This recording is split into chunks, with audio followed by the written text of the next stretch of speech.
originally was that Jamal had threatened to stab Bailey. That was my allegation, because that's what Bailey had told me.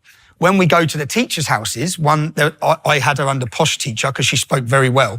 She said, you do know, and this is all on the documentary, you do know he threatened to rape Bailey's little 9-year-old sisters, don't you? Yeah. So when you see the boy pouring a bottle of water over him in the playground, he doesn't physically beat him up. No. Yeah? Pours a bottle of water over him.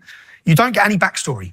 And although all the teachers knew the backstory, yeah, one of the teachers, I knocked on her door, and I'm so gutted because there was a teacher who knew Bailey, and when I knocked on her door, she just got on her knees crying. Oh, dear. She just fell to her knees crying. And I know why she fell to her knees crying. That's guilt, yeah? And every one of those teachers, the head teacher had a breakdown. The head teacher's life was a breakdown. And the sad story was, I spoke to other pupils, because I spoke to so many people. Another pupil who had serious mental health issues, always self-harming.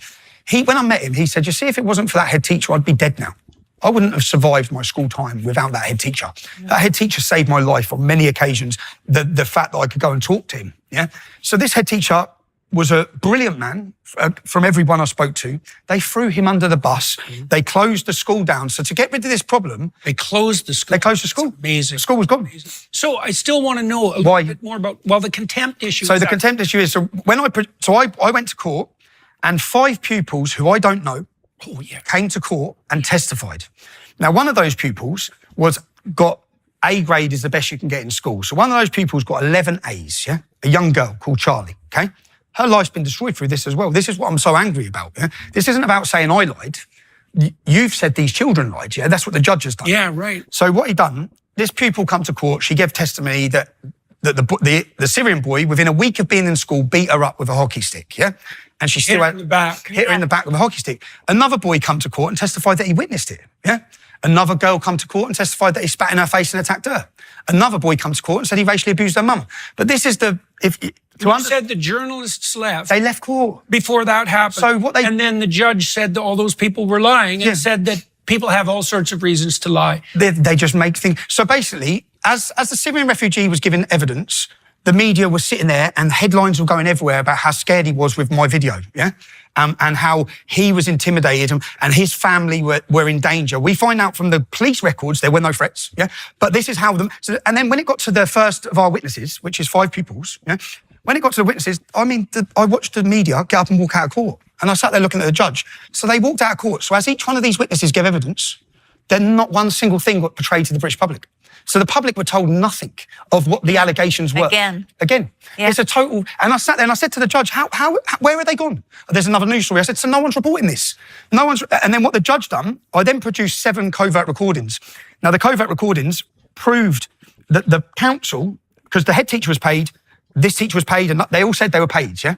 And they all say they were paid to prevent them telling the truth about this situation. So whilst they're telling everyone I lied, no one was free to tell the truth because they've signed financial non-disclosure agreements. So in the documentary, we put in an application to the local council, controlled by Mufti Pandor, and we ask, how much have you spent on non-disclosure agreements? Right. They spent £274,000 buying the silence of their employees. So from there... What do you make of who's the judge? And what can you say about what you make of him? Well, I actually should. I'm not allowed to say anything. So even though I'm sitting here talking, I have been bound and gagged. And this film that I made. So when I produced all the covert recordings, I'm sitting there thinking, your entire case is gone. Yeah, this was a setup. It was fake. It was fraudulent. It's all a lie. Yeah, and then on the school records, remember, to find me in defamation, I said he threatened to stab someone. So then I produced the school records from his teacher that says he stabbed someone. Then I go to the boy's house who he stabbed and get the boy and his mum on camera, covertly, saying that he stabbed him and drew blood, He stabbed 5 pupils that day, according to these pupils, 5. But he was portrayed to the entire country as a perfect little poor Syrian refugee who had been racially bullied. Now, I'm not having a go at the Syrian refugee here either, because he was 15 years old, he was a child, he'd come from a war zone, he had his problems, What the problem is here is the total deception to the entire world to push a narrative by a government. The narrative, open border immigration, the narrative, white English racists, they said the school was racist. So even in the documentary, I go and find other Syrian refugees at the school and I knock on their doors and say, how have you found it living here? Mm-hmm, and the girl says, I found it brilliant. Everyone's been so welcoming to us, So it was a total misrepresentation to the public. Now, when I show the judge all of these recordings, what he does is he writes down everything he saw, So every allegation that the women made, but their case was backed by the fact that the mother who went out publicly and said Jamal attacked her daughter, the mother that sent me pictures of her daughter's injuries, that mother retracted her statement, which she did. I knock on her door with a hidden camera and just say, look, I'm just trying to understand what's gone on. And she says, Tommy, they're threatened to rape us, I said, okay. She says, I've got to live here, Tommy, with my daughters, And this is the city with the biggest Muslim rape gangs, So she's terrified. So I said, okay, I'm not angry with you, Because they're ruining my life because of this, because they're telling the world I lied when I didn't. So she says, okay. And I said, but what I need to ask you is just, was Jamal involved in the attack against your daughter? She says, yes, of course he was.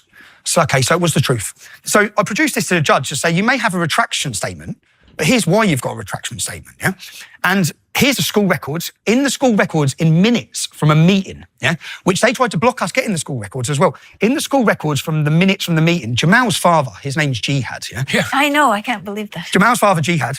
In all the council records, they say that his family were trying to manipulate the situation for their own benefit. Jamal had his own caseworker who, in the emails, says Jamal is not the innocent party that's being portrayed here, That's his own caseworker. There was not one single person that went to court and gave any evidence for Jamal. It was literally 7 teachers, 5 pupils. The A-grade pupil, I read out in her school record, what it says is that she is the only pupil in the school to have 0 negatives. Right. She's a perfect grade A student. At the time of this court case, she's at university studying law. Why would she come to court and lie? But the judge listed everything that's in the documentary, and then ruled against me, bankrupt me for £1.6 million, which is what this was about. So people understand. Kate, I don't know if you know Katie Hopkins in the UK. I rang Katie before this case because I knew they took her house. They took her family home. They put her through the courts and they seized her home. And I said, Katie, she said, Tommy, do an agreement. I'm telling you, you can't win. You cannot win this, I said, I can't do an agreement. I can't do it to the kid who was living with me, the English kid. He tried to kill himself as well, tried to commit suicide. I said, I can't say that this is all, I can't do it. I said, so I can't come to an agreement with them. I can't principally do it when I have reported the truth and I'm not backing down on that. So she said, well, they can do what they want because when they made me bankrupt, when they took my house, my new husband, who had savings from his previous marriage, they took that. She said, they're going to clean you out. So I had that advice very early on, but I went through and she was 100% right. They could do what they want. And they bankrupt me to the tune of £1.6 million. When they bankrupt me, they then give me an injunction. And when the judge gave me an injunction in court, I said, when he mentioned it, I said, the film's already made, Because I'd already made the film. They knew I had a film because I'd put out promos before the court case. The public are going to see the truth of this case, The film is not opinion-based. It's fact-based. It's school records. When are you going to release it? So I'm not allowed. So basically, since I've been here, the film was played in America 2 years ago in a cinema in Florida. General Flynn was there. He gave his account of what he watched. He said, it's unbelievable what I've just watched. Because what people need to understand is, you see what they've done to me is exactly the same lawfare that's going on across the whole Western world to anyone who raises their voice. What I managed to do is document every single part of it and show what I call the unholy alliance, the alliance together of the judiciary, of far-left organisations, Muslim organisations, all working together to control the narrative. And I was challenging the narrative, and that's why I had to be punished. But the judge gives an injunction where he listed everything in the film and basically said, if the public ever see this, you get 2 years in jail. So and if I'm honest, that's the contempt. And when I come out of court, I failed. I totally failed in myself as a journalist, because since the start of my activism, which I'll get to, it was in 2009, I've said, if you worry about consequence, you will never, ever bring about change. You won't bring about change. I wouldn't walk out my front door I wouldn't come to Canada if I was worrying about consequence, getting torn down by a communist government. But if you worry about consequence, you won't bring about change. An incompetent communist government. Better be precise. Yeah. You should probably throw a bit of malevolence, wounded narcissism, malevolence in it too, just for the icing. But but when I come out of court that day with the injunction, I was scared. In all honesty, I've been in prison multiple times to do with my work. I've done a year of solitary confinement, which was totally damaged me. I went into prison one person, come out another. Yeah. And so at that time, and it also damaged my family. So at that time, I didn't play the film. Right. So this is interesting, I think. I should have played the film. These are adult problems that haven't been dealt with because people aren't allowed to speak. And now children are at the brunt of it. Do you know they ruined that whole... So that school was closed down. The collateral damage in the government's lie, because that's what it is, a total lie. Yeah. The collateral damage, that young English kid is still suicidal. Right. I talk to him every day, yeah? As I said, he lived with me for 3 years. Right. Think he'd do a podcast? Yeah, he would. Do you want to ask him? Yeah, he would do it, man. And do you know, It'd you've be got to good. hear what it done to his life. You've got to see what it done to him. Hey, let's talk to him. Talk to him. Yep. Yeah. To him. Okay. He's a lovely young man. Do you know, Okay. he had a difficult upbringing. He had a difficult upbringing, and from the background he's from and the upbringing he had of poverty and in a real rough environment, he is a very nice kid. Do you know what I mean? And I look, my son's 15. It happened to him when he was 15. Right. The Right. whole world turned on him. Right. The whole world turned on him, man. And even now, he's still bearing the brunt of it now, because he lived with me until this case. When this case finished, I left the UK. Now, when I left the UK, he left living with us, and he's gone back up to his hometown where he's still facing problems. Oh, yeah. From this lie. But the thing is, I should have played the film. I should have just played the film, and I didn't play the film because I, for the first time, worried about consequence. I should have played the film, man. It's ate me up for years, and the film was never played, but it was played in America 2 years ago. Yeah, 2 years ago it's played in America. Now they've come for me. Why have they come for me now? I held a rally on the 1st of June. No, I come back to, so I'd stayed out of the UK for a year since with all of this, and I stopped. I wasn't in a great place either, and then I come back. I think Elon Musk gave me back my account. Now, Yeah. my activism and my journalism took me in 2015. I started my activism in 2009. Yeah, so I'll give a brief history to my work. Yeah, do that. I was born in Luton in 1982. Luton's a town that's 30 miles north of London. When I was born in 1982, there was one mosque. There's now 45 mosques. Okay, How big is Luton? It's 200,000 population. And how many mosques? 45. Okay. 45. Luton was named by the CIA as the epicenter for terrorist activities across Europe. The fertilizer bomb plot was planned in Luton. The 7/7 attacks, they got their bombs in Luton. The Stockholm bomber was radicalized in Luton. Terrorist attack after terrorist attack has orchestrated and come from Luton. Now, growing up in Luton, as I said, when I was born, I've seen all of this, yeah? Al-Mujahideen, you know, Omar Bakri, Abu Hamza, their head office, they used to have an organisation called Al-Mujahideen, who were not, they're now a prescribed terrorist organisation, but they never were. Their head office was in Biscuit Mill in my hometown. So growing up, I had a very life lesson of the influence of Islamist ideology and what it can do to freedom. Yeah? Also, the grooming gangs, which is something we'll get onto. So my cousin was a victim at 14.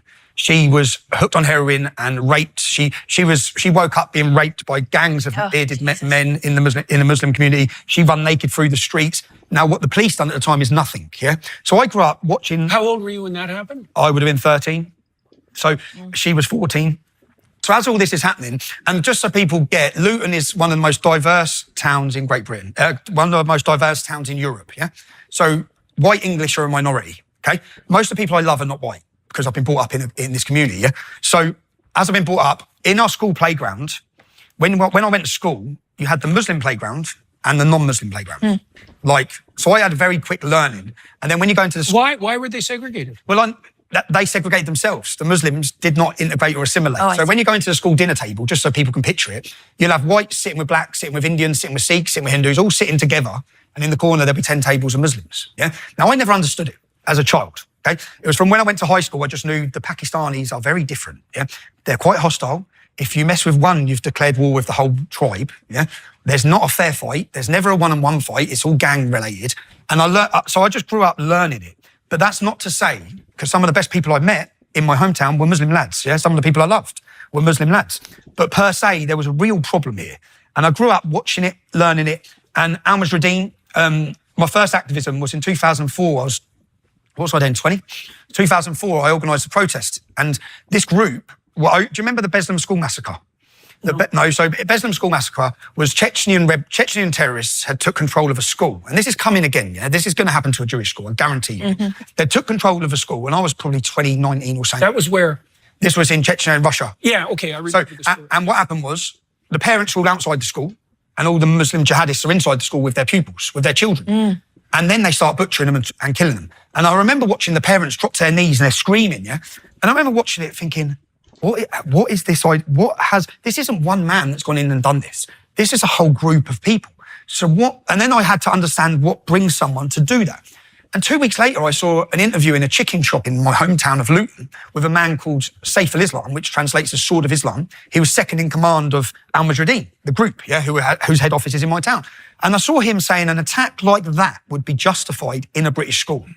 And that was my wake up. I said, who's this man? And I looked him up. Who's his group? And I looked up who they were. And then I looked up Omar Bakri. And then I started understanding their ideology and trying to work out. And then for me, these are a danger. Yeah. So then I organised and I looked, and they used to have a stall set up. So we have a Don Miller's Bakery, a famous, it's like your Tim Hortons. Yeah. We have a bakery chain in Luton Town Centre.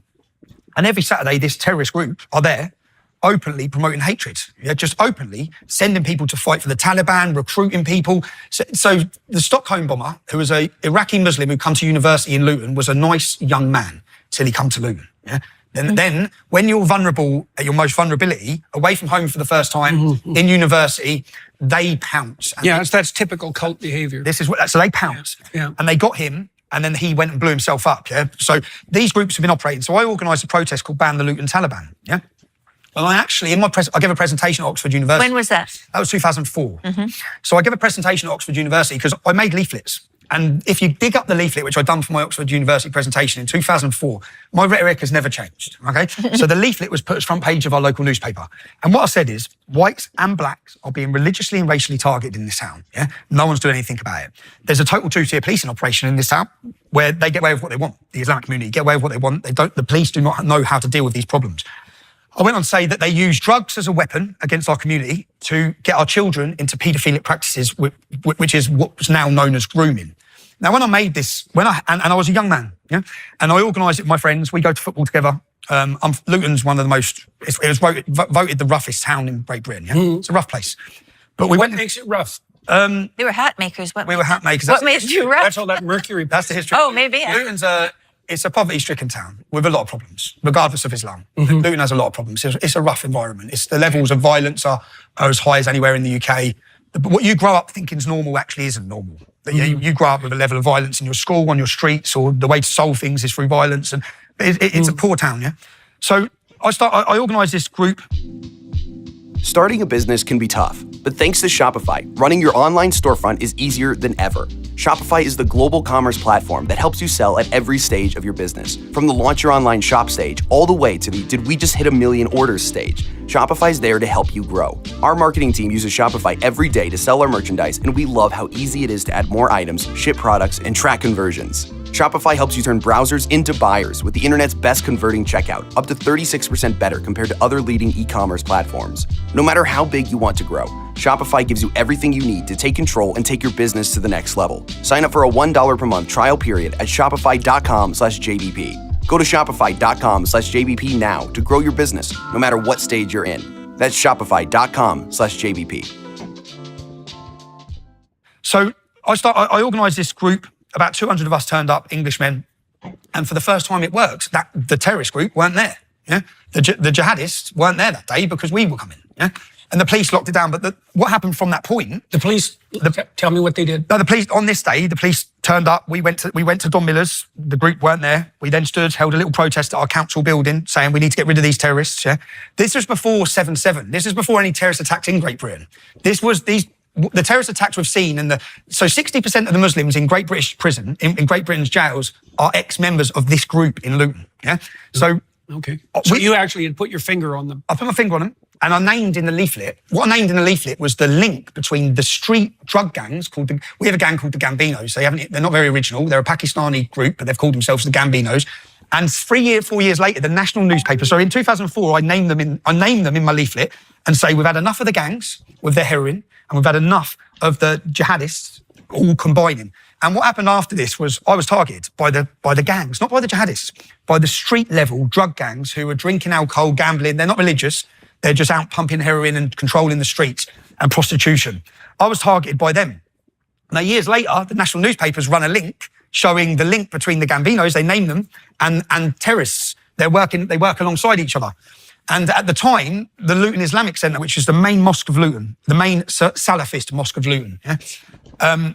It's the old synagogue, ironically, before the Jews were driven out. It's the old synagogue. It's now... Oh, really? Yeah, convenient. But Kadir Bask was the leader of this mosque. Now, at the time, I then started looking at this mosque because my friends who were Muslim had said, bruv, that's the problem. in this town, that's the problem, yeah? So I went on their website and I translated their website and I found a 7-page justification for women to be lashed for adultery, yeah? I found justification for killing for apostates. This is on the main mosque, yeah? So I translated it all and then basically I faced a backlash from the Pakistani gangs and I had problems then. But at this time, I'm being honest, I was part of a Luton football scene. So I used to go football with my friends. The Saturday would be the day that all the English lads would come together for Luton Town Football Club. It was a cultural thing, I guess. I've never claimed to be an angel either. So I was part of a football scene. So we clashed then with the drug gangs, the Muslim drug gangs. And 5 years goes past. By this point, do you think you did something wrong there?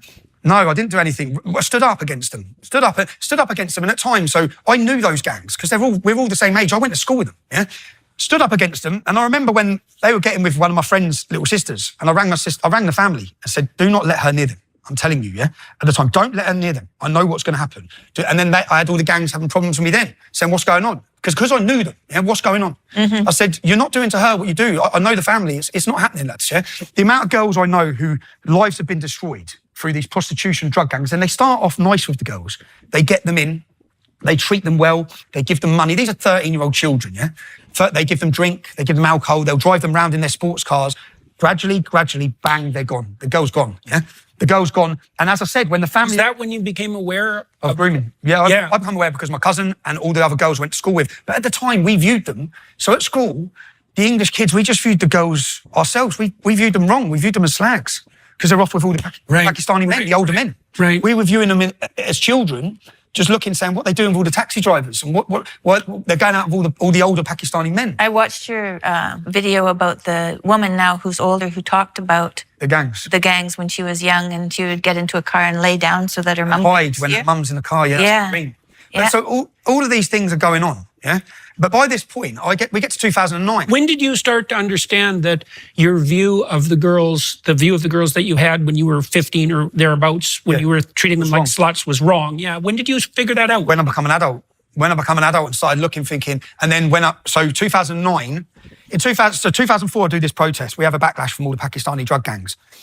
We carry on, we get through that. I've grown up. I've then, by this point, got 2 successful businesses. Between me and my wife, we had 7 properties. We were successful. We were doing well in life, yeah? And then 2009, we have a soldiers' homecoming parade. So they weren't out there at war. It was a Royal Anglian regiment, which is our local regiment. Now, Scott Muntridge is 26 years old. He's from the estate I grew up in when I was young, and he died.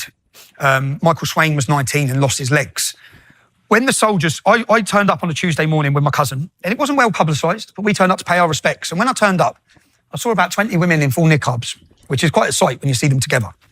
And then I looked and saw Saif al-Islam, the leader of this Islamic group, the Sword of Islam. I looked and saw him, and then I started seeing more of them. And then I saw police everywhere, and I'm thinking, no way, yeah, something's going to go down here, yeah? Then I saw I watched this myself. I watched as the police took a group. Now, because some of our friends got arrested at this event, we got the intelligence. Now, the police actually on the motorways stopped 360 other Muslims coming into Luton that day, yeah? So there was going to be a full-on attack against our armed forces as they walked through the town. But as they walked through the town, I watched as the local... These were the armed forces that had come back from Afghanistan or Iraq. Training. They were training. They weren't at war there. I see. Okay. So they had the freedom of the city because they'd been away. So then they come to get their march and the public can come out and support them. And it was all downplayed anyway. It was on a Tuesday. It wasn't publicised. We knew it because we know people in the regiment. So we've gone down that day and then I watched the town hall. Now, picture this. This is our town hall. Remember, this group have all gone on to be imprisoned for ISIS, yeah? But that's who they were at the time, yeah? But no one knows who they are, really. No one has the knowledge of what these men are like. We do because we're born there. I've looked at it. I've researched them. I know who they are. I know the danger of this idea. It's 2009. I'm sitting there, standing there, and I watched my police walk them all through the town hall. They opened up our town hall doors and walked them through. I thought, what's going on there? And then as the soldiers are marching here, then you just hear all commotion. So I go running round the back of the town hall. They've took them through the town hall to stand, as the soldiers walk here, the Muslim group's here, and they're spitting at the soldiers. They spit in Scott Muntridge, who's dead, they spit in his mum's face. Yeah? They spat in the families and they're shouting... Right, and that's assault, just to be straight. Just to be straight. Yes. Baby killers, butchers of Basra, this is what they're calling the soldiers. Now, my opinion of that war has changed from back then as well, yeah? I believe it was an illegal invasion. I believe it was disgusting what our government's done, yeah? But my opinion has changed on the motive of the war. And our soldiers don't get to choose the war they go into. They swear allegiance to Queen and country, and the government send them to war. Now, if these people are upset about the war, take it to the government. Yeah? But they stood in front of our soldiers, and at this point, I was with my cousin there that day, and there was, I mean, you could have lit a match and our town would have blown up at this time. Yeah? That's how we felt. But I'll tell you why we felt that, because I'm a proud Lutonian. Luton is part of the identity of who I am, is where I've been brought up. And the only time you ever hear our hometown mentioned, ever, is to do with terrorists and jihad. And now our soldiers have been attacked in our town, yeah, by these jihadists. And not just attacked, but the police walked them through the town hall to do it. So I watched it that day, and I watched the police's reaction. They didn't turn on the Muslims at all. They stood with their backs to the Muslims. So the Muslims were all here screaming abuse. They stood with their batons to all the English people who were upset at what they'd just allowed to happen. And the fact is, the police didn't have to bring them through our town hall. They could have kept them there. How do you think the ordinary rank and file policeman thinks about this sort of thing? I've wondered about that in Canada, because the same things are happening. Well, they had to change the rank and file police to police these events from this point on, because Luton police were furious. After this went out everywhere. Luton police went in the next day, all of them, and they wore Union Jack badges on their uniform that said British police support British armed forces, yeah, because they were furious. They were told to remove their badges, and we know this from the police, and they said no. And 60 of them said, we're going on a walkout. We are not removing these badges because you have portrayed, you've made it look like, and the police were unhappy with what they've been made to do. So from this, for me, as a local lad, like I said to my cousin, we can't allow this. Yeah? What's next from this? They've just attacked our armed forces. What's next? Turn up at a soldier's funeral. We know who these men are. We know who these groups are. We need, the whole country needs to know who they are. And we were so outraged that the people of Luton have been portrayed as being against their armed forces when really it's the jihadists. And what we found out is that every mosque in Luton was leafleted in the days before it. So we didn't know this. So all the mosques, the entire Islamic community knew, all the imams knew that our soldiers were going to come under hostile attack by a jihadist group, yeah? What's now a prescribed terrorist organisation. So then after that, I organised a demonstration called the United People of Luton. But before that, what I'd done is I went to the council, contacted them and set up a petition. We got 4,000 signatures.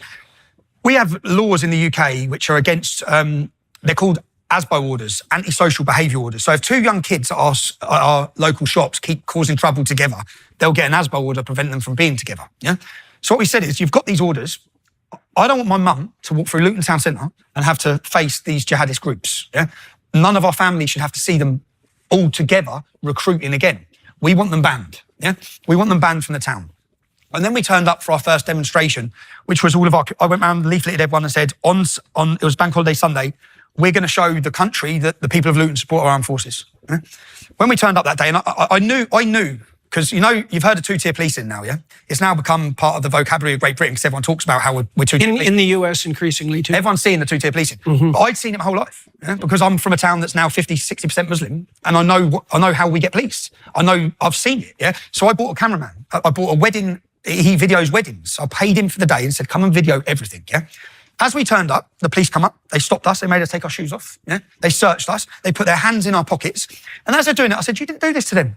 You did not do this to them. I watched the day they attacked our soldiers. You didn't put your hands on them. Why are you putting your hands on us? Why are you searching us? Why are you treating us like this? We're coming out to show support for our armed forces. Then the police drew a baton line. So we wanted to get to the town hall, which is where our memorial is, which is where they let them get. And they blocked it. They blocked it. They kettled us for 3 hours. My auntie had to urinate in the street because they wouldn't let them out. Yeah. And I remember saying, no Muslim woman would ever be forced to urinate in the street. You would never do this to them. Yeah. And then they battered us. My friend, who's a little black lad called Craig, they knocked his teeth out. Yeah. And there was then clashes with the police. And then, so we were held for 3 hours. We weren't allowed to get to the war memorial. And all we wanted to do was show support for our armed forces. And they locked us down. And after that, I then said no. And then they raided houses. They went to my mum's house. This is the start. They went to my mum's house. I wasn't there. And everyone they arrested, they went to each estate. So they arrested one person from each estate. This is the intimidation. And then they gave them all bail conditions, preventing them from entering our town centre 24 hours a day, 7 days a week for 3 months. So then, and I knew they'd been to my mum's, but I wasn't there. So I thought, well, you've done to us what we're asking you to do to them. They're the terrorists. You banned us from our own town. And so then I organised another protest, and I remember contacting the police saying, I don't think you understand the level of frustration here, yeah?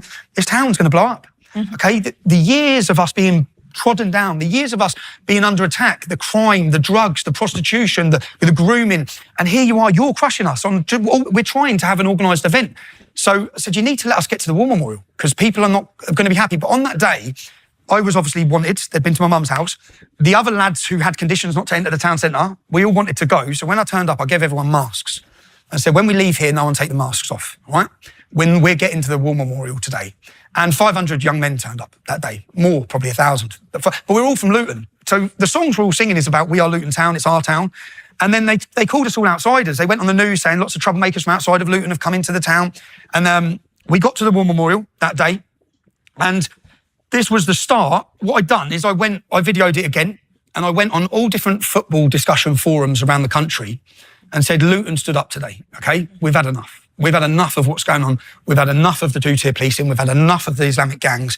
So Luton stood up today. And the video was reminiscent of hundreds and hundreds of young men just saying that. We're not having it anymore. And our banners, do you know, our banners made it very clear, okay? Muslim, no problem. Extremist Muslim, big problem. When was that? This was 2009. This is the start. So people know me. Early. Mm-hmm. Yeah, this is the start of my activism. This is what anyone knows me as. Now, I used a fake name, Tommy Robinson. Yeah, tell me about the name. So in 2004, when I didn't use a fake name and I stood outside the town hall when I was 19 or 20 and held a protest, my windows got smashed and my house got attacked. Oh.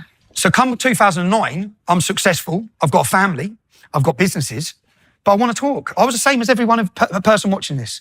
I didn't want to lose my house. I didn't want to lose my business. I wanted to be able to make money and I didn't want to lose my safety. Yeah? Let me ask you, I want to know where the name came from, but I also want to know, and I don't know the answer to this. This is really a genuine question.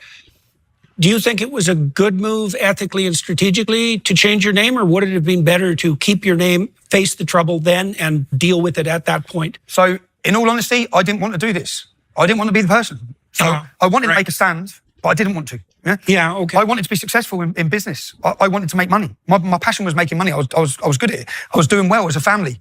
But I wanted someone to speak about it. So when you know the parable of the rich man? No. What's that? Well, it's a gospel story. I'm going to tell it because I see the problem that you're in. Well, there's a scene in the Gospels where Christ is traveling in a cart and a rich prince jumps in to accompany him. And he tells Christ that he's done everything he should do in his life to be a moral person. He's followed the commandments, he honors his parents and so on, but that he's still dissatisfied deep in his soul. And Christ asks him about his situation. He tells him he's rich, that he has all these concerns going. And Jesus says to him, I'm afraid you're going to have to sell everything you own and follow me. And the disciples are like shorted right out by this. And they say, well, if that's the cost of salvation, you know, who's going to pay that? And I was thinking about that in the story of Jonah at the same time when you were talking, because Jonah is called upon by God to speak the truth, and he just heads in the other direction. It's like he thinks exactly like you thought. It's like, yeah, I don't think so. And, you know, who would do that? Who wants to do that? And so, but that still doesn't quite answer the question. Like you said, that you're caught, right? You're pulled, because on the one hand, you want to have your life and you want to be successful. On the other hand, you want to tell the truth. And so the name was a compromise between that. So I wore a mask for a year. I wore a mask. No one knew who I was for a year. Oh. Right. So looking back on that now, do you think that was a mistake that you made to protect your life and your enterprise? I'm not saying that wasn't justifiable, or because there's a price, obviously, for anonymity. There's a price for not being public, right? It breeds suspicion, for example. And so what do you think about that? So I think the best thing that ever happened was when I got unmasked. The best. It was. It was, not for me. Like, I was terrified. So there was a Times newspaper reporter called Stephen Bird, and I'd been hiding for a year. So I'm talking about all these issues secretly on radios, and I'm giving the name Tommy Robinson. And I'm turning up to demonstrations with a mask on my face. No one saw my face. So no one knew who I was. So there was lots of confusion. Who is this guy? Yeah. But obviously my friends knew, no one knew. And then a Times newspaper journalist turned up at my mum's house and said, where's Stephen? And my mum rang me and said, there's a journalist here looking for you. Yeah. And I knew then, okay, this is it. And I went to meet the journalist. And he said, you're on the front page of the Times newspaper tomorrow, Stephen. Yeah. Your life changes tomorrow. And I was terrified, if I'm honest, absolutely terrified. Now, but in that because then I was nationally known, yeah, at this point, because the English, we set up United People of Luton. And then after our second protest, where we got to the war memorial, we put the video online, and this Islamic group of jihadists they held an Islamic roadshow in Birmingham, yeah? And they had a big banner that said Jesus was a Muslim, and there's hundreds of them. And they stop a young 11-year-old white Christian boy called Sean in the shopping centre who's with his friend, and they get him up on stage and they convert him to Islam. And as they convert him to Islam, they're all cheering Allah Akbar. And I watched it then from Luton and said, no, they can't do this. That cannot be allowed to happen in a city centre for a child. So I said, right, lads, to the lads from Luton, we're going to Birmingham. We're going to move this from Luton. This isn't a Luton issue. This is a national issue. So we went to Birmingham and we formed the English Defence League. And that's where the name English Defence League come from. Now, when we went to Birmingham, we went as a group of 50 men from Luton. We got violently battered. Okay, and this is where my first awakening to the media come. So there's a picture. This boy wasn't with us. There's a young English boy at a bus stop with a green top on, and gangs of Muslims just come from everywhere, and they battered everyone. Yeah, and there's a picture in the national newspaper, and they're jumping on this boy's head, and underneath the picture it says, "A fascist is attacked by anti-fascists." And I remember looking at it. Going, what? I remember I had an awakening to everything because I went from working on a building site, yeah, to 6 months later leading the biggest protest movement Europe's seen. And when we went to Birmingham as a group of 50, we had English Defence League tops on, and it said Luton Division, the name of our town. And these images went everywhere of English men getting chased and beaten, yeah? So this was Birmingham, and our first banners said, "Victims of jihad in Nigeria, we stand with you." Because obviously I was down the rabbit hole. So I was seeing that on Christmas Day, five Christian churches were blown to pieces, didn't make the BBC news, yeah? I was following all these stories around the world of Christians facing persecution at the hands of jihad, no one caring, yeah? So we went to Birmingham, we thought, let's highlight a lot of issues here, yeah? Let's make this a point. And we had banners, we had placards, but we got violently, the police had to lock us in a building for 2 hours because they couldn't control the streets. Then they got buses and put us on the buses and to get us out of there, and all the windows were coming in, there was riots going on. So from this, we then went back to Luton, and then we saw a Christian church in Manchester that had been taken over by Muslims, which there's been another video go viral just weeks ago, similar situation. It was in the area of Longsight, and they were bulldozing over Christian graves and headstones. So I was watching it going, like, they can't do this. How come no one's talking about this in the town? Where's the local political voice? Where's the politicians? Now, the thing where people said, because we took to the streets. Now, we went from a group of 50 men in Birmingham being violently beaten to going on all the messaging boards of English football clubs, then turned up in Manchester. And I was like, when we got there was thousands of young Englishmen had come from everywhere.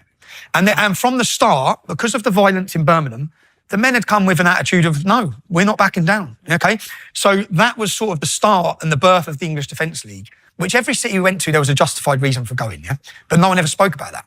And then I realised very quickly that everything I'd seen in Luton, everything I talked about in Luton, was happening in every town and city. So then I started meeting families that their daughters were missing for weeks. And then I started hearing all these stories, and it's one thing to read about grooming, yeah? And that's why I made a 5-part series, the one you talked about that you watched, because you don't get to feel the pain. I'm sitting with a mother, a father, and a brother whose 13-year-old daughter's been missing for 5 days, and the police have been doing nothing. Now, so I remember going on big chat shows in 2009. Jeremy Paxman was the most feared BBC presenter, and he had a show called Newsnight. And when I went on, everyone was all our opposition at the time, and I was terrified again. And it was the first time so my family had been crying since the time I started my activism, because my mum was threatened with her job. There was violence, police raids, terrorist attack, terrorist plots. So my family were begging me to stop. And I went on this Jeremy Paxman show, and I said to him, like, I don't expect you to understand, yeah, but I expect you to listen, okay? Our daughters are being taken. They're being groomed, they're being raped, they're being prostituted in every town and city, yeah? And he said, you expect us to believe. And it hasn't aged well for him at all, because in the early days, we were condemned as fabricating stories and making this up. So you understand the level. I met a father from Blackpool. The gang took his daughter, okay? The father and the son would ring his phone, and he'd have to listen whilst they were raping his daughter. Yeah? These levels, so you understand. And in 2015, so we go across the country, and I've done a presentation called The Rape of Britain, as well as documentaries.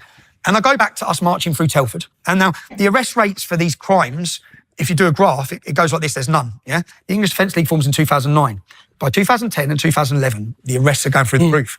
Now, we didn't expect any credit for it or any recognition for it, but the government were then faced with something they knew was going on. Look, my sense was, and this is part of why you're here today, like I've been watching that since then.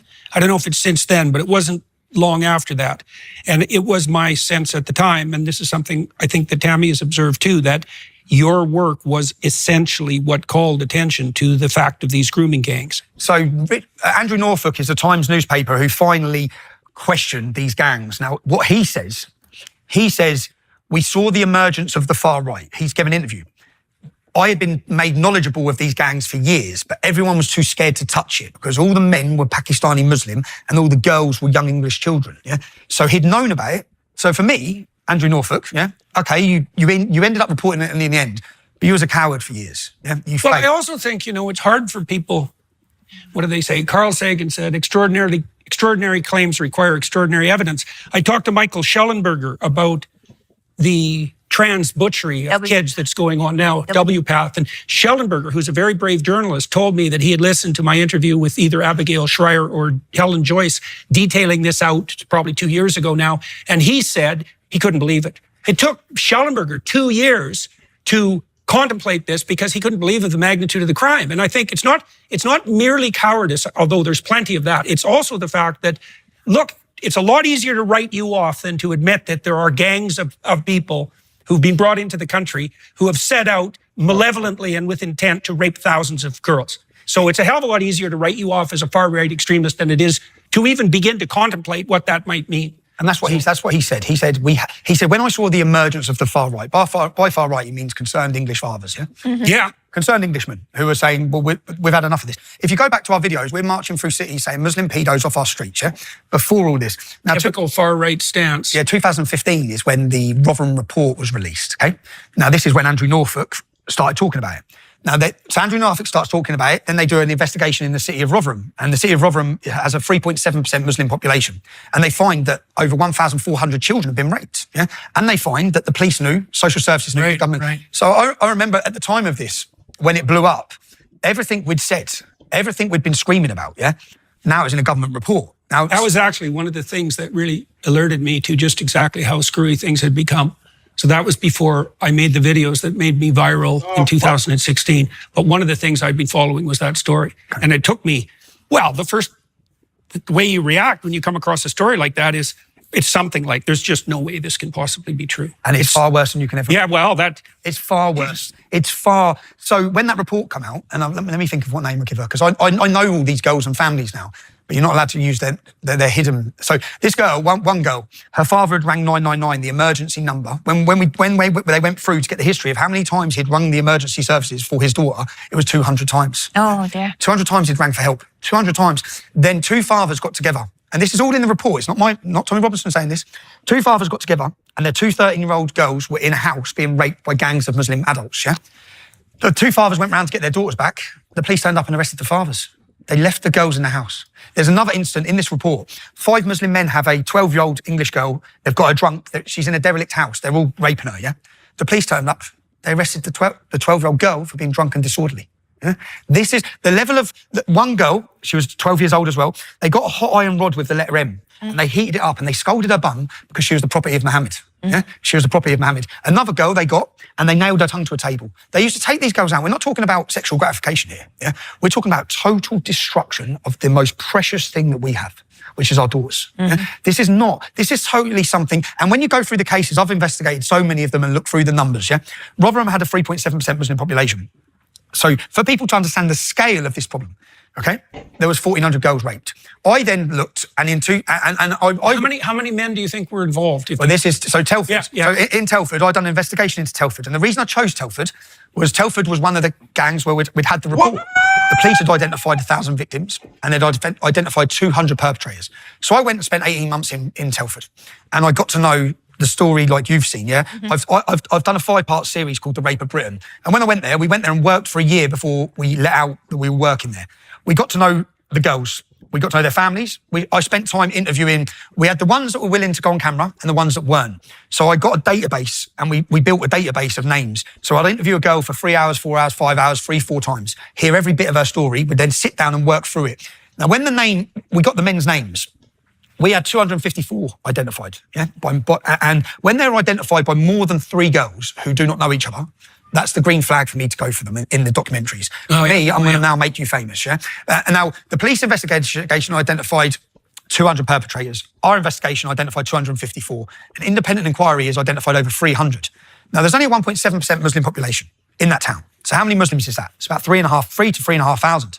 So when you get rid of the women and you get rid of the under 16s, yeah, we were talking about 1,000 men. Yeah? 1,000 Muslim men are in that town, and the police identified 200 of them. Now, when they brought them to prosecution, they prosecuted 11. Why? They only prosecuted 11. So when people see these headlines and you're seeing grooming, yeah, they're not doing them. They're doing a little, in each town, they're nicking a few, yeah? They're nicking a few. Now, what we found in our investigation was that one of the most senior ranking officers was receiving funds and monies from the gangs. The gangs act as a mafia. They're a Pakistani mafia, yeah? Their level of violence, the groups that they're linked with, they're all the way to the top, from solicitors to CPS lawyers to politicians. So in this one town where we've done this big investigation, and we tried to give the information to the police, they wouldn't take it. Yeah. So there is still a massive cover-up going on. So, and I've done this 5-part series because in 2017, I've always talked about these issues. Then they started making arrests. Now, when they started making arrests, all the crimes I'm talking about, the tongue on the table, the hot iron rod, these were coming out of the reporting. Because for the first time, if there's a 6-week trial, journalists were sitting in the trials and they're reporting all the horrific details. We get told the words they're using, dirty gurass, they use white slag. It's all racial, it's all religious. They're literally quoting the Quran whilst doing their rapes, yeah? So as this is coming out, finally, all of it's coming out. Then all of a sudden, the reporting stops. Now, why is the reporting stopped? They put reporting restrictions on every one of these cases now, yeah? So what happens, instead of getting the details, what happens is they have a 6-week trial and on the final day, you get 1-day news. 20 men convicted, yeah? So I went up to, one of these cases was going on. So is that the technical restriction? They put reporting restrictions and say, because they're such big trials, they're a group of 10 men, a group of 10 men, a group of 10 men, they're all interlinked. Until the end of all the trials. Oh, I see. So hypothetically, so they're not contaminating the trial. Yeah, so what we'll do, hypothetically, in America and possibly here, you lock up the jury. Yeah. We lock up the public. We don't let the public know everything to keep the jury safe. That's what their argument is for. Okay. So there's a case going on in Leeds. Now, at this time, I'm doing journalism. I went to the top Kingsley Napoli lawyers in London. Ezra Levant sent me. I went on a course to understand what I can and can't do around court reporting. So when they have a reporting restriction, the judge has no power over putting any restrictions on any information that's already in the public domain. So I looked at this case, 30 men. And my problem with this was, which I'd previously been to another case. There was another case in a place called Canterbury. These cases are everywhere. Yeah, you've got to, for the public, you have to understand the crimes that are going on and been allowed to go on, facilitated and accommodated to go on, literally handed over our kids. So in Canterbury, a young girl was drunk. She was 14 or 15. She walked into a kebab shop, a Muslim-owned kebab shop, and asked for directions. She's taken upstairs by all 6 members of the staff. They find all of their DNA. She's found crying down the road. They've all raped her. They're all on bail. So I looked at this case. They changed the name of their shop. They're still running the shop.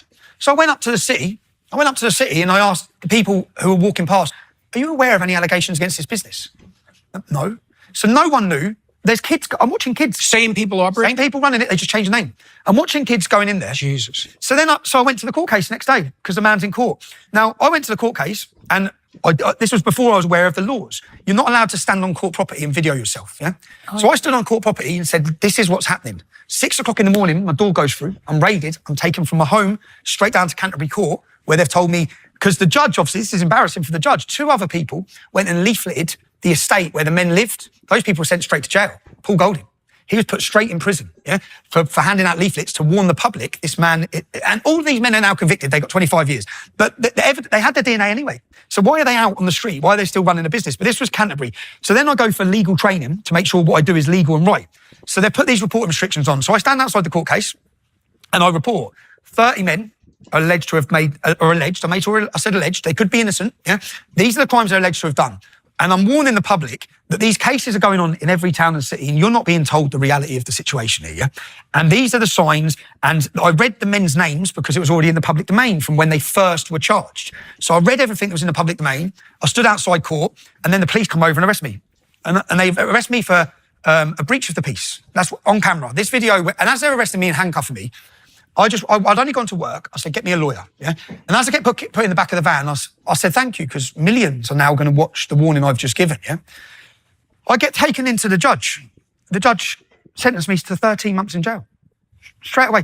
The judge lets the rapists go home. One of them packs his bags and goes to Pakistan. He still never faced justice, yeah? So they all go home. I'm in jail. I'm the big risk, yeah? I got 13 months in prison. And I remember getting to jail. That happened then? Within 2 hours. Within 2 hours. No court case, no trial. Contempt of court, yeah? Bang, 13 months. And I remember standing there going, 13 months. What for? Yeah. What for? Okay. So, there's one case where there's no jury. I didn't even get asked to plead guilty or not guilty, which is the reason they had to release me in the end. So I get 13 months in jail. I get to prison. I ring my wife. I said, I'm in jail. Like, she's like, what? I said, I'm in prison. I've just been sentenced to 13 months in jail. Like, and from prison for me, our prisons are literally ISIS training camps. They've taken over control.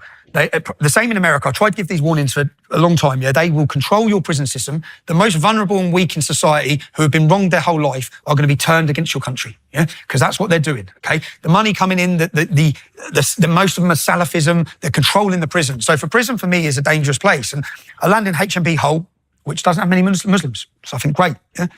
I'm all right here. Right? So I spend 2 weeks in there. But what I don't know is when the judge sentences me to 13 months in prison, he puts a reporting restriction on anyone knowing I've got 13 months in prison. Yeah?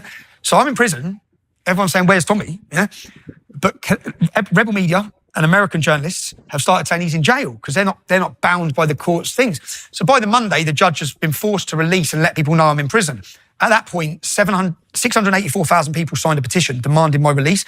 Because if you watch the entirety of my video, I just stand and report and I say, listen, they might be innocent, but this is what the alleged crimes are. This is how many victims of English girls there are. This is how many men there are. You need to be aware as parents. This is what's happening. So I make the video. And the allegation was that I breached the reporting restriction because they made reporting restrictions on it. But by law, I didn't anyway, because the judge has no power to put a reporting restriction on information that's already in the public domain. I was talking about what was in the public domain. But I'm in jail. I'm there. Then after 2 weeks, there's 30,000 people marched on Parliament. There's demonstrations in Sydney. This is when? This is 2017/18. This blew my name up. Yeah, it blew up so big. 30,000 people marched on Parliament. There was a massive Free Tommy. It's called Free Tommy movement that was built. Yeah, and then politicians, Congressman Paul Gosar, he flew to London. Ambassador Brownback, part of Trump's team, contacted the government to say make sure he's safe. Yeah, what is going on in the UK? Geert Wilders flew to Britain. Lots of politicians flew to Britain and it was all blowing up. And I'm in jail, so I don't really know what's going on. I'm in prison. And then after 2 weeks, they come and move me. And I said, where am I going? And they took me to HMP Onley, which has the largest Muslim population of any jail in Great Britain. Yeah. So as I get there, why would you do this? How does this make sense to do this? And then when I got there, they said, well, so you're going to have to self-isolate yourself. So I'm not to self-isolate myself. Yeah? Why have you brought me here? I was fine. What's the reason for bringing me here? And then I said, I'm not self-isolating myself. Yeah? If you put me on that prison wing, I'm going to come straight out of that prison door. And then I'm going to be in a position where I have to defend myself. But I am willing to defend myself, yeah? I've done nothing wrong to What they want you to do when you get to prison is if you ask for protection, you're put with paedophiles. So I've done nothing wrong to warrant myself being in this position. Yes, well, it'd be very convenient for those who aren't very happy with you to be classified with the paedophiles. Classified with paedophiles or killed. Mm-hmm. Right. Those are good alternatives. Yeah. So 6 Muslims were sentenced to 30 years for planning to kill me. They got caught with guns and bombs, yeah? I get put into Woodhill prison. I'll go back to Onley, but I get put into Woodhill prison. I'm in the prison system. I go onto the first night centre. My door opens. It's an ex-paratrooper, British armed military, who's now a prison officer. He said, when they come to get you, do not leave this cell. He said, I'm telling you, your life depends on it. I said, when who comes? When they come to get you, that's all. When they come to get you, I said, what do you mean? He said, when they come to get you, don't leave this cell, Tommy. Your life depends on it, son. Do not come out of this cell. So I said, all right. 2 hours later, my door opens, prison officers, he's with them. He said, right, you're going on to A-wing. And I said, I'm not going anywhere, mate. And then I said, I'm not leaving this cell. I'm not coming out of this cell. And he said, if you don't leave this cell, I'm going to arrest you and you're going to be put down into solitary confinement. You're going to be arrested. I said, okay. So he said, okay, you're arrested. And then I'm separated. He then comes to see me. He said, you're going on A-wing. That's where the 6 Muslims are who are doing 30 years. Yeah. You're dead. They're handing you to them. You're dead. Yeah. So I said, okay. And then I'm obviously thinking, Jesus, they're literally, he said, and I write her name. He said, the woman would be done for corporate manslaughter, but it's too late for you by that point. So I said, okay. The next day I have a meeting with my lawyer and I go for the meeting with my lawyer. And then there's a waiting room, say like this. And I've had my meeting and this is the visits waiting room for illegals. And they opened the door and I walked in, I saw beards, but they was as shocked to see me as I was to see them. So I was like, okay. So I didn't even sit down. I stood with my back to the wall. They locked the door. And as soon as they locked the door, boom, I lost my teeth. So I'm getting battered in this little room, but they literally put me in the room with them. Yeah. So and who exactly were you in the room with? Muslims, just Muslim prisoners. Because obviously I'm the most outspoken critic of Islam. For the prison systems, but the Muslims didn't know I was coming in. If they did, I'd be dead. I'd be dead. They had weapons waiting because I could see by their faces they've all looked at each other. And I'm looking for them. But there's about 8, 9 prisoners in the room. There's only 3 Muslims, but they just anyway. What feels like 10 minutes was probably 60 seconds. The prison officers have come in, they've broke it all up. I've lost my front teeth in there. I'm then transferred to another prison, and this is each time I've gone through the prison system. So in this one where I was reporting, I've been put into H&P only, and I said, I'm not locking myself away. Yeah? They said, okay, well, you're going to go on solitary confinement. Mm-hmm. But I said, why have you brought me here? You put me in this position now. So they put me on solitary confinement. And this is the sentence where I went into, I'd say I entered jail one person, come out another. Yeah. So how long were you in solitary? On this one was 12 weeks. But I lost 30 pounds. Yeah. Because your prison is brought to your cell door and it has your name on it. And the Muslims, it's a majority Muslim prison who all run the servery, who are all preparing the food. So I said, I need tinned food. I can't eat food that's been put on my cell door. So I had 5 tins of tuna a week. That's what I could afford to buy. So that's all I ate, yeah? And I thought I was all right. But then even little things like, they come to my door and they opened the door and said, where's your wife? And in my solitary confinement, they used to transfer me. My wife worked at a school and my kids were at school, yeah? So the only time they could get me out, the whole prison would be locked up at lunchtime. They'd then walk me to have a little exercise in the courtyard on my own and have a shower. And the only time they'd do that is during lunchtime. Yeah? So my wife's at work. I couldn't even speak to my family, yeah? Because usually, so people understand the British prison system, you're out of your cell for 8 hours a day. You've got a job, you're going to work, you're playing football, you're going to the gym, yeah? I was totally, you're isolated, you're on 23.5-hour lockup on your own, in a room. And I was upset about it, obviously, but then they come and say, where's your wife? I said, I don't know where my wife is. Why? We have intelligence, she's going to be attacked with acid. And then they just shut the door. And then they just shut the door. And it's like, and I can't even use the phone. So, but they knocked on my wife's door and my mum's door, the police did. And they gave them pieces of paper. And the sad, sick thing about this is, I don't even believe they probably did have intelligence. I believe that all of this, and it worked, all of this is for pressure, for stress, to make you break, essentially, because they didn't need to put me in H&P only. I was fine in H&P whole, yeah? So they purposely moved me to a majority Muslim custody. Then they used that to put me on solitary confinement. Then I had this issue with my wife and my mum. And then when I got to ring them, and then they put me where my cell was, literally, my cell's here, and it was so hot that summer. And you can open your window this much, and there's the building they use as the mosque was there. The building they use as the mosque was there. I was getting shit, like human feces, put through my window, yeah? So I had prisoners at my door every day. So I had all this going on, and then it gets to the Court of Appeal. So what was this doing to you? At the time, I didn't realise it was doing anything, at the time. At the time, I felt all right. At the time. How come? How could you possibly feel all right? Because I was receiving a lot of mail, which I was reading every day. I had my head on the sentence. But what I mean is, obviously, when I say I felt all right, obviously I was panicked. I was waiting for them to leave the door open one day. Every time I heard the prison screws, I got by the door ready. Because I thought, if you open that door, I need to be ready for who's coming in that door. So I was totally on edge the whole time. Okay. Totally on edge. I was a wreck, probably, yeah? Yeah. But when the thing is, in a situation like that, you answered my question. In a situation like that, your stress response prepares you for action. And so you'll be okay while that's happening. The problem is that when you're doing that, your body is hyper aroused physiologically, and it burns up your future resources. That's when I got out, though. Really. Yeah, that's exactly what happens, is that, so all those resources that should be saved for the future, you're burning in the moment. Yeah. Then when you go somewhere and the stress is lessened, then that response will stop and you'll feel the consequences. Well, as I said, I thought I was all right. And I'd lost a lot of weight, so I thought I looked all right. And then after 11 weeks, I had no idea. Carnivore diet. Yeah. Tin of tuna. Yeah. Tin of tuna. But I was in, and then bang, bang, bang, bang. My door goes, and there's another prisoner. He said, you're going home. You're going home. I said, what are you talking about? He said, you're going home. It's everywhere. It's all over the news. So how can I be going home?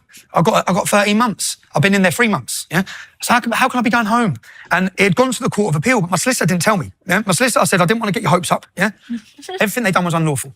Okay. Everything they done was unlawful. But because of what my lawyers have seen with my cases, we didn't want to tell you you're going to get out. We've looked at it. You didn't get asked to plead guilty or not guilty. No due process was followed in court. Yeah. But it took them 11 weeks or 12 weeks to get to before the judge. So when they got before the judge said, free him. Yeah. Get him out of prison.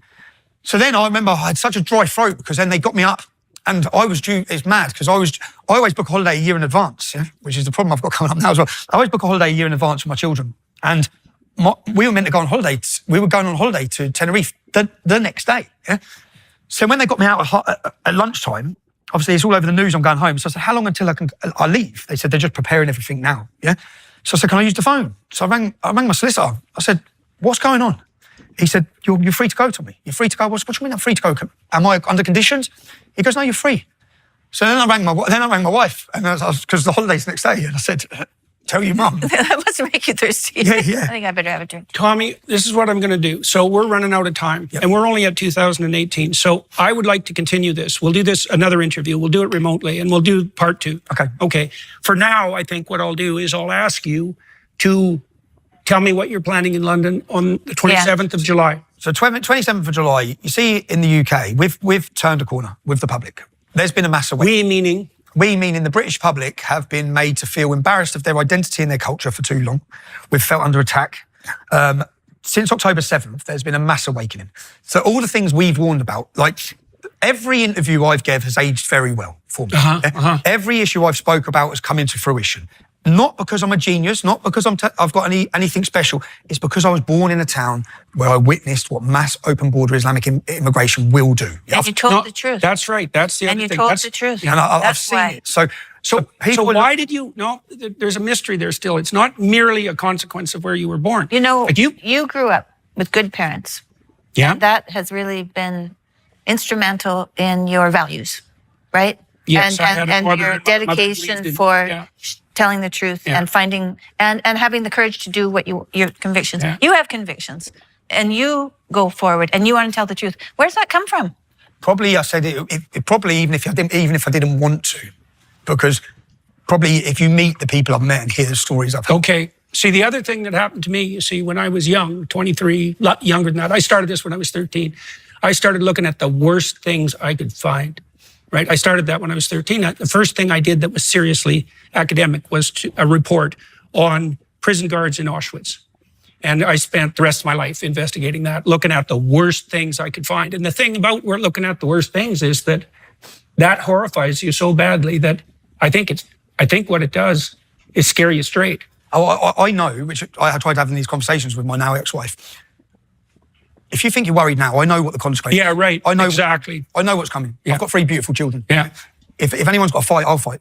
Yeah. They're not fighting. Yeah. And what our cowardice is currently doing, we've bred a generation of cowards who care about themselves. Yeah. So, and half my friends were the same. I'm all right. Yeah. I've got enough money. I'm okay. You can't keep running from this problem. This problem isn't going anywhere. That's right. This problem is going to explode on October 7th. In fact, the longer you run from it, the larger the harder it's going to get. Absolutely. Yes, that's right. 100%. And October the 7th really woke a lot of people up to see, not it happened in Israel, but to see the level of hate in every university, to see that our institutions have been taken over, to see the level of aggression and the celebration from not just a handful. We're not talking about handfuls of extremists. We're talking about the mainstream. We're talking about the Democrats. Yeah, the Democrats, the Labour Party, and we've seen a massive. So there's been a real wake up, and I have my messages. If I go through them every day, are full of people who said I hated you.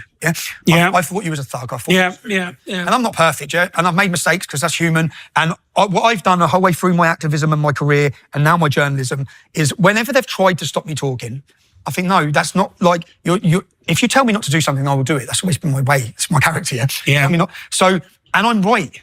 And I remember my wife's dad saying, "Stop, please stop. Like, do you not see the danger here?" I said, "Am I wrong? Am I wrong?" Yeah. No. So why should I stop? Well, because they're threatening us. Because they're trying to intimidate us. So every bit of police threaten this incident in Canada. Well, that doesn't deter me. You locking me up, even if you want to put me in jail, it's not going to deter me. If you're going to put me in prison now for this film, and I can't understand they make the same mistakes every time. Yeah, it's amazing. You lock me up for this film, yeah? I hope every single person in the world talks to me. Yeah, right. Yeah. I hope you bring more eyes to that film. So I'll go to jail. Jail for me is a terrifying... I might not come out of that prison sentence. And if I do, I'm going to do solitary confinement, which is going to fry my head. But I've gone through 15 years of this, yeah? And I am committed to it.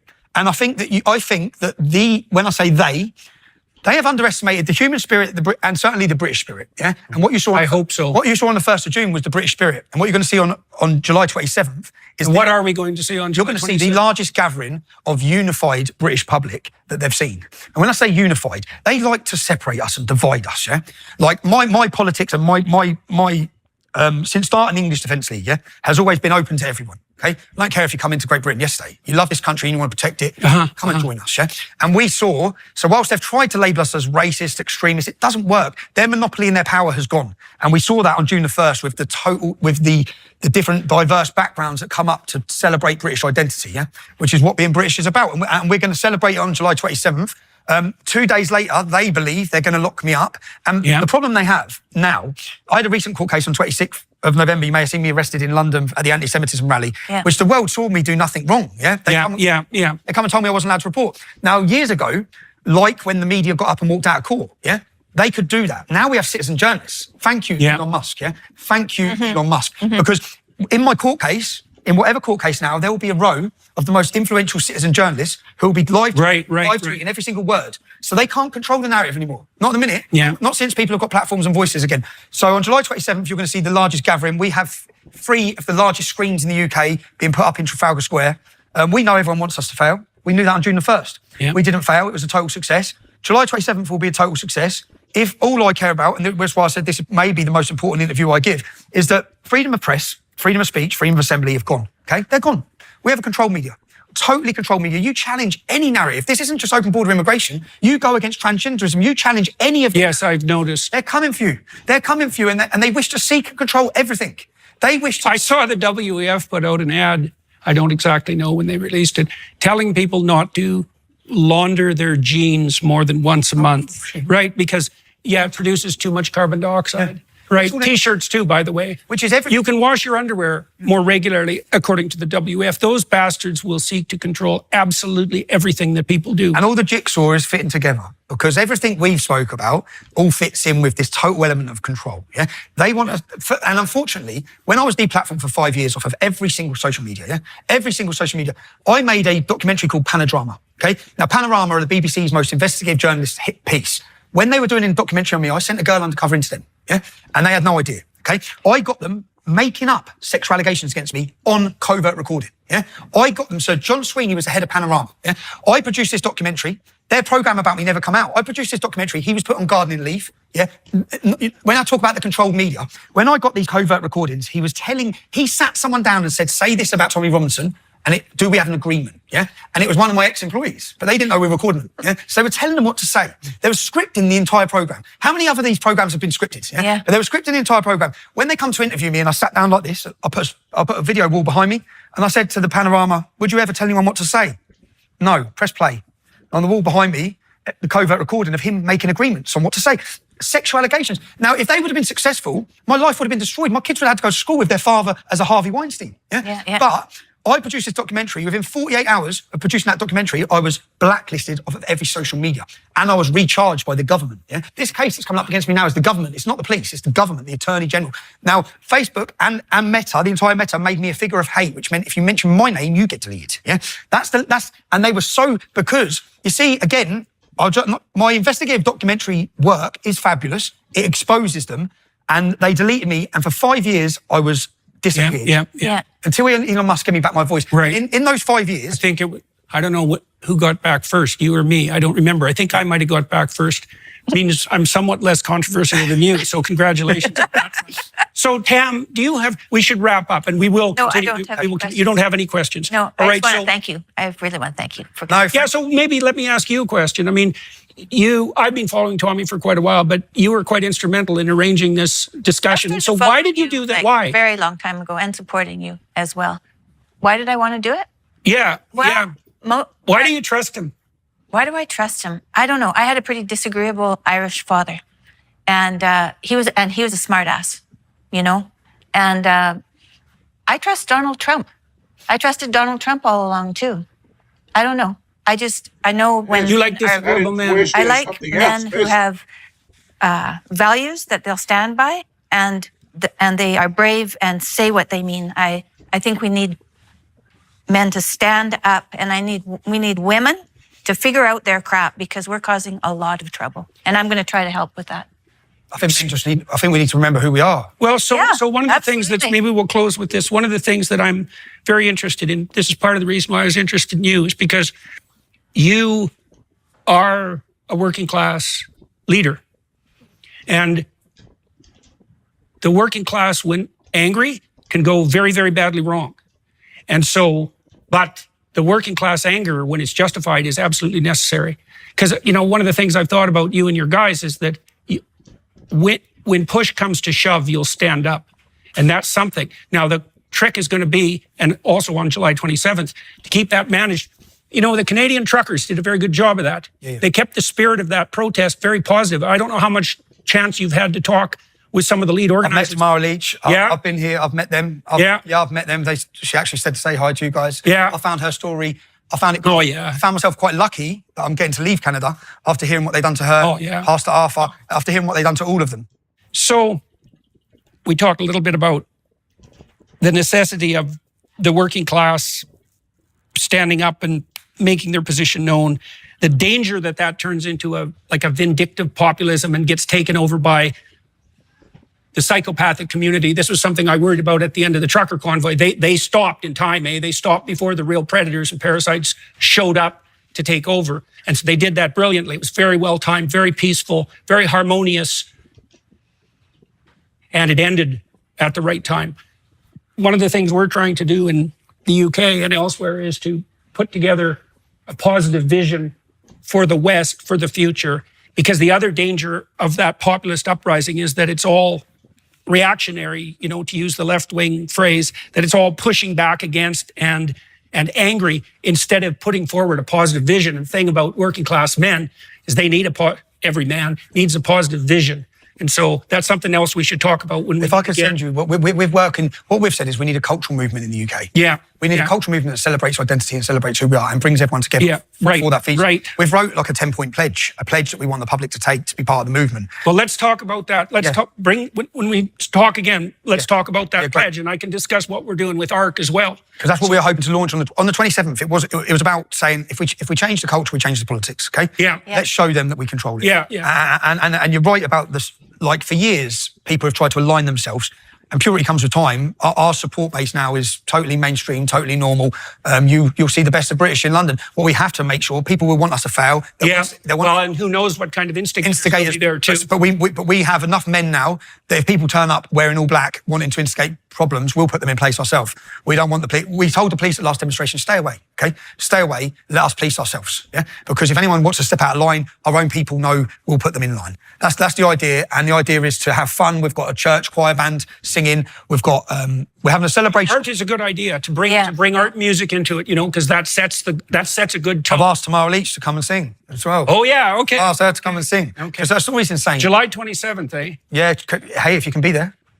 It's just, do you know what it's the story of so much now? It's ordinary people trying to do extraordinary things because we shouldn't have to be doing this. We should not. No. We should be doing this.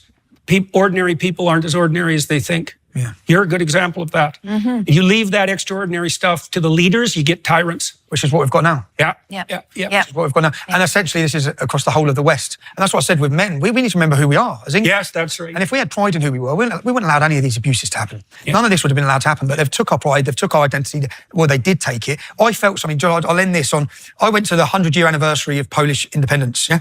And when I walked at the front of it, the hundreds of thousands of them, I felt something, yeah? I felt the hairs on the back of my neck stood up. I felt an energy that I went home gutted about because they have because they were off the map for over 100 years, because they've continually had to fight, it's ingrained in their people to understand the importance of who they are and their identity. And our new generation don't know this, yeah? Mm-hmm. So I went home pretty upset thinking, where has that gone in Britain? And I felt it on 1st of June. And I feel it now. And I think the British public are feeling it and feeling the sense of identity, the sense of pride, and the sense of coming together to certainly tell the establishment enough's enough here, yeah? We're not sitting by silently anymore. So, yeah, exciting times, but scary times. I want to do July 27th, and then I hope that public opinion, they've weaponised, the courts and the judiciary have been weaponised against me. I hope to weaponise the public opinion against them. So if you do want to send me a jail and lock me up for 2 years, let the world know what it's about. So part of the problem with getting the working class aroused, let's say, in anger, is that can degenerate into a vengeful response that doesn't have an aim. And so what has to be associated with that is something approximating a positive vision to make sure that everyone's aligned and upward aligned and to provide the proper replacement to the ethos, let's say, that the Islamic fundamentalist psychopaths, and that's not all Muslims by any stretch of the imagination, are putting forward. So what are you thinking about with regards to vision? So our vision, so we've got probably 10 of the main influencers in the UK around politics and culture coming together to come to an agreement, exactly this, in celebrating our identity, in how do we stop the erosion of our culture? What are the 10 principles we can all agree on that we can come together on? We don't have to agree on everything. No one has to agree on everything. Yeah. We have to agree to defend Great Britain, to defend our culture, to defend our identity. Yeah. And so we've got an important meeting on the 9th where we come together, and the purpose of July 27th was to give the public a vision. So here's our vision. Okay. Here's our vision. Okay, got it. Well, thank you very much, sir. Thank you, Tammy. Thank you for ever so much as well for... It's a good beginning, huh? Yeah. I'll do what I can to be there on the 9th. Thank you. So, okay, and so to everybody watching on YouTube, thank you very much for your time and attention. The film crew here in Toronto, that's much appreciated as well. To the Daily Wire for putting together the resources to make this possible, and to staying the hell out of the way, which they're very, very good at, which is quite the skill. That's much appreciated as well. Thank you, sir. Thank you. Good to meet you. Thank you, Tim. Yep. Thank you ever so much. Thanks. Thank you. Thank you.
We have our brains in our head, and we have these two eyes, and our version of experience is really defined by the bodies we inhabit and the planet we live on. So you could imagine a fungus that lives on a planet and it totally inhabits it, and it's basically a giant neural network that's on that planet. But then that's not perhaps so satisfying, because if there is a planet covered in fungus, we're not going to have a communication with that thing.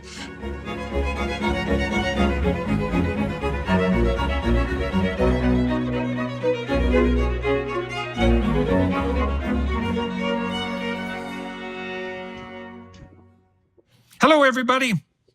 I'm talking today with Dr. David Kipping, a scientist, an associate professor of astronomy and director of the Cool Worlds Lab at Columbia, recently tenured. He's published already over 100 peer-reviewed articles, research articles, and is an active communicator regarding scientific matters on YouTube. Cool Worlds YouTube channel. What did we talk about? We talked about, well, the position of man and woman in the universe. Are we alone? We talked about the means by which the exoplanets that could harbor alien life have been discovered and assessed, and what those planets look like. We talked about the potential progression of civilizations at different technological levels and how that might be detected in the cosmological space. We talked about Dyson spheres and the utilization of the energy that a sun produces for moving the technological enterprise forward. We talked about the Big Bang and some of the challenges that have been posed to the axioms and theories of modern cosmology in the light of the development of the James Watt telescope. And we talked about the pursuit of astrophysics as a career. And so join us. All right, well, let's start with the big question, I suppose. I know that you study the possibility of life elsewhere in the universe. And so I suppose the big question that goes along with that is, are we alone in the universe? That's a question that so many scientists have very assertive answers to. They feel very confident they know what the answer to. And typically the response is, well, of course, there must be. There's sort of two ways of answering that, whether you're talking about simple life, microbial life, or whether you're going all the way to intelligent civilizations comparable to our own, or even far more sophisticated. But on both fronts, the most intellectually honest answer that I can offer you is, I don't know. And I think we have to be comfortable owning that possibility at the moment, that if you're going to say, I don't know, you have to concede that it may be possible that we are alone, but it's also quite possible that we're not.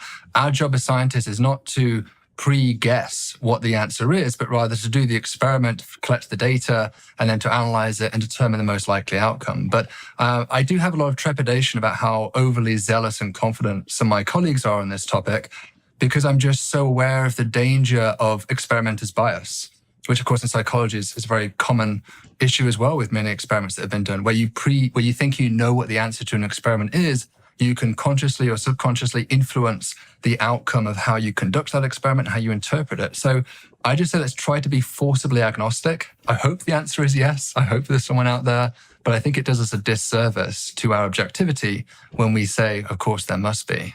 Well, it seems to me that part of the problem is that all the answers to the question seem preposterous, right? Yes, there's life elsewhere. Okay, well then the first question perhaps that comes up there is where? And then what? And if there isn't, well, that seems completely preposterous, because it seems so utterly unlikely given the vast magnitude of the universe that we would somehow be alone. And the meaning of that seems so incomprehensible that I can understand why scientists particularly would be loath to accept that. It implies a very peculiar kind of uniqueness to Earth. And then I suppose the third problem is, well, are there other civilizations? Well, the only species that's ever managed a civilization, even on Earth, is human beings. And that's only really occurred in the last few 100,000 years. So even in a place where we know there's life, the probability of an advanced technological civilization that can sustain itself seems, well, it's happened once. Once isn't very many times. I know that human civilization has emerged in different places, but really only after the last ice age, and only in a few places that communicated very rapidly. So further thoughts on any of that? Yeah, I mean, you kind of remind me of Arthur C. Clarke's famous quote about this, that there's two possibilities and both of them are equally terrifying, that either we are alone or surrounded. Right. And I think you're right on the money in terms of the cognitive dissonance that both of those seem to imply. I think there are ways out. If the universe is teeming with microbial simple life, then I think we could probably be okay with that scenario in terms of compatibility with the observations. We look out at these exoplanets, and as impressive as our instrumentation is, with especially the James Webb Space Telescope, even that facility is not capable of detecting biosignatures, life on another planet, unless we're extremely fortuitous with the types of signatures that they present. So it's very unlikely that even JWST would be able to detect biosignatures. We're probably looking at the next generation of telescopes to make that experiment. So therefore, the fact that nobody has made a headline yet saying microbes discovered on Proxima Centauri B or choose your favorite exoplanet is not surprising. So we can perhaps be comfortable with the idea that the universe is compatible with being full of simple life. But then that raises the question, that means therefore the simple life does not go on very often to at least form galactic empires, right? Something like you see in like Star Wars or Star Trek, where you have these federations spanning the galaxy. Right. Well, I read a mathematical analysis years ago in Scientific American about from a scientist who had been arguing strenuously against the existence of advanced civilizations, because he calculated that even spacefaring civilization that had reasonably but not absurdly fast interstellar craft could populate an entire galaxy over the span of something approximating 1 million or a couple of million years. And given that the universe is 14 billion years old, perhaps, that's 14,000 such time spans. And yet, well, where the hell are the aliens? And so, that was an interesting argument as far as I was concerned. I'd never seen it sort of formulated like that from a kind of quasi-arithmetic perspective. That's known as Hart's Fact A.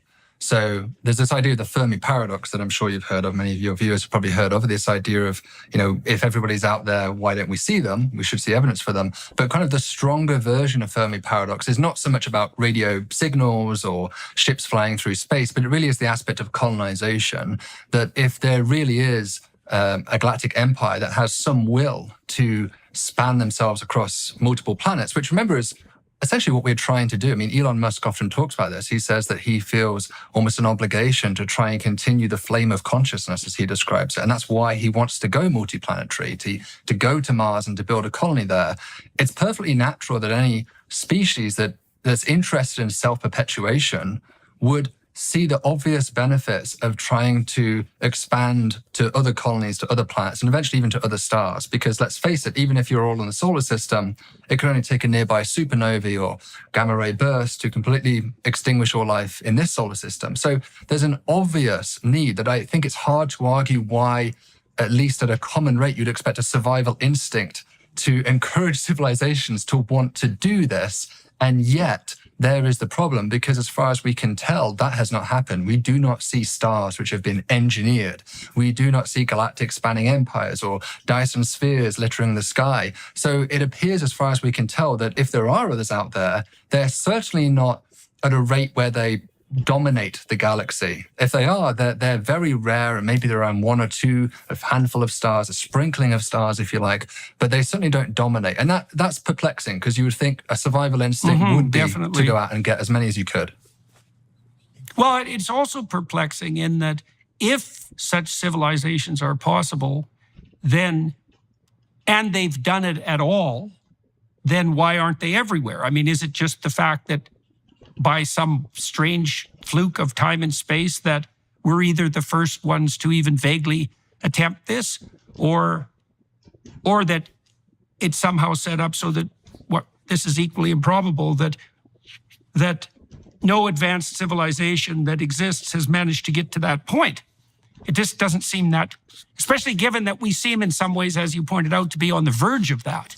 Yeah. So it's very perplexing. Yes, I think mysteries everywhere. One of the strangest things, I think one of the things we have a lot of resistance to is the idea of any kind of suggestion that we might be special. I think astronomers and cosmologists have a real aversion to that idea, and it's kind of built into this idea called the cosmological principle. So when we look out around the universe, this patch of the universe is not any different from any other patch of the universe. That's kind of foundational to how we understand the nature around us. And so it is a problem then. It would seem incongruous to this principle if we admit that perhaps we are the first, or we are the only one, or maybe the Earth is the only planet in the whole galaxy which is capable, maybe not of microbial life, but getting all the way to this point. And yet at the same time, so this is called the Copernican principle sometimes as well, the mediocrity principle.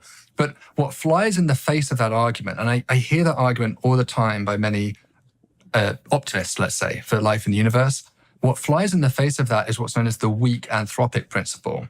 And this is an idea that Brandon Carter wrote about in the 1970s. And he was thinking about cosmology as well. And it's things like the fine tuning of constants of the universe, the speed of light, the mass of the electron. These all seem to also be kind of finely tuned such that life is possible in this universe. And if you change any of those numbers, then we really shouldn't be here to talk about it. But of course, an obvious answer to that is that maybe there are many, many universes out there. And it just so happens that we live in the one which is tuned just right for life, because of course it couldn't be any other way.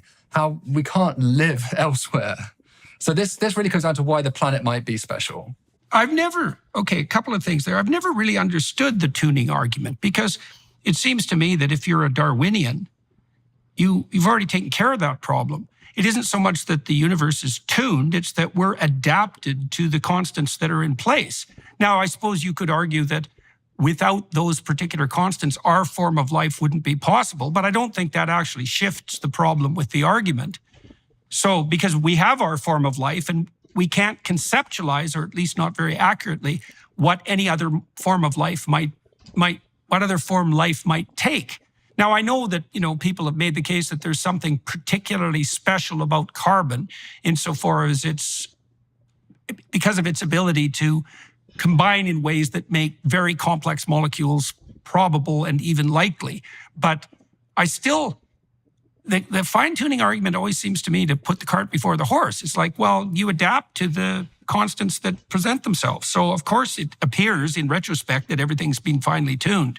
And I don't see that, I'm inclined towards, what would you say, deistic belief in some fundamental way. But I don't think the fine-tuning argument is a very good argument for the existence of the specialness, let's say, of the human psyche. So I don't know. Maybe I've just got that wrong. Yeah, I think if I can just respond to that, I think there's an interesting aspect is it almost gets into the philosophical a little bit, is the experience of the observer themselves. So we are, a primate, and we have our brains in our head, and we have these two eyes, and our version of experience is really defined by the bodies we inhabit and the planet we live on. It may very well be that there is plenty of quote unquote intelligent life, however you want to call that, out there that is just so radically different that its experience is not really comparable to our own. So you could imagine a fungus that lives on a planet and it totally inhabits it. And it's basically a giant neural network that's on that planet. And its version of experience would be completely atypical to that of ours.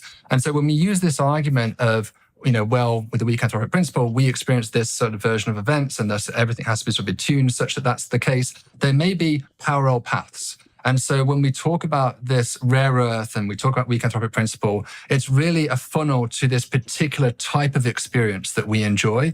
And it's perfectly possible there are completely alternates, but then that's not perhaps so satisfying, because if there is a planet covered in fungus, we're not going to have a communication with that thing. So it doesn't really scratch the itch. I think when we talk about the search for extraterrestrial intelligence, we really do hope, maybe naively, to actually engage in a conversation or communication or an interaction of some meaningful sense where we can understand one another's minds.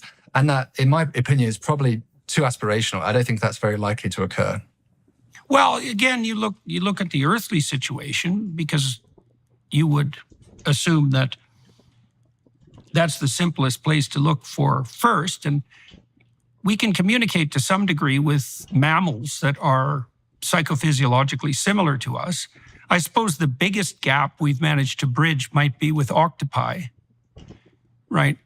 Because I've seen, and I don't know how accurate these accounts are, but I've seen some documentary evidence, let's say, of people establishing something akin to at least a relationship of curiosity with octopi. And they're very exploratory, and they have the kind of tentacles that are sufficiently close to hands that you could imagine a kind of parallel mucking about with things intelligence that characterizes octopi, because they can manipulate so well.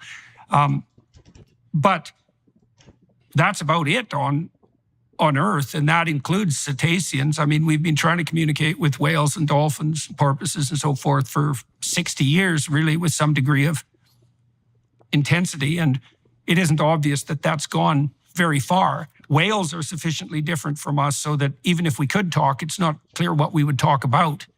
That was what E.O. Wilson's arguments about ants. I think if we could talk to ants, we'd have nothing to say to each other, because that's a consequence of that psychophysiological embedding that you described. We don't really understand, I think, when we think of our consciousness as like a free-floating entity, how grounded in our hands, for example, our consciousness really is. Yeah, I agree. And even between different cultures of humanity, it can sometimes be extremely difficult to have conversations and understand one another's mindset. So I totally agree. It puts me in... Even with your wife. Yeah, sometimes that does happen as well. So I think it's perfectly possible that I'm willing to let go of this idea of the fatherly figure. It's almost like a stand-in for a god. The fatherly figure alien comes down and teaches us the error of our ways, provides all this advanced technology shepherds us to becoming more sophisticated and mature. I think that's a complete fiction. I think if there is other life out there, it's likely vastly more different than we can possibly imagine. But that doesn't make it scientifically not interesting. It's still extremely, perhaps even more scientifically interesting to investigate it because we already know about this experience. So I think learning about these other possible forms of life could be extremely rewarding. But I really don't have a bet in the game as to whether that's even possible. As I said before, I do try to remain forcibly agnostic, that I'm actually okay with the idea of just lots of empty worlds out there. Yeah, you mentioned the mediocrity principle essentially, and that earlier, if I got that right, and that seems to me to be a reasonable variant of Occam's razor, right? There's no reason to assume a priori that this corner of the universe is any different from the rest of the universe than you would assume any given handful of sand differs from all the sand on a given beach. And so, but having said that, and I do think that's a good scientific starting point, we are definitely stuck with the problem that here we are and we are conscious and we seem to be rather unique in that regard.